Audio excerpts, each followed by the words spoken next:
Hi guys, Chris here with Super Savvy Travelers. I just came in from the rain, so my face is a little bit damp. Anyway, boy, the weather here in El Dorado Hills is way different than Calabria.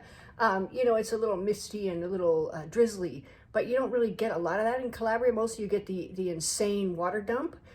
So if you ever step out of your door and there's any kind of clouds, take an umbrella in Calabria because you will get wet. Anyway, I wanted to give you an update on the Olive Mill project. Things are still going great guns and I really appreciate it. Today we are up to $10,443.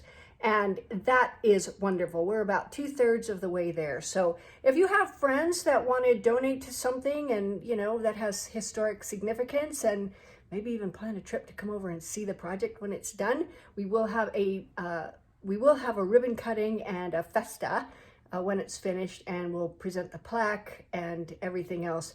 I don't know how long the renovation will take. I think several months. But anyway, everybody who's donated, and really everybody, is invited to the grand opening, and I will announce it on the channel. So that's so exciting. Anyway, I have some more people to thank today. First of all, Dora, I can't believe I missed you. Oh my goodness. I saw your name. I've been emailing back and forth with you, and for some reason, I just skipped right over you, and I really apologize for that. If I've missed anybody, please let me know. The absolute last thing on earth I want is to upset somebody without knowing it and not be able to fix it, because I always want to do that. Anyway, I have a couple more people to thank.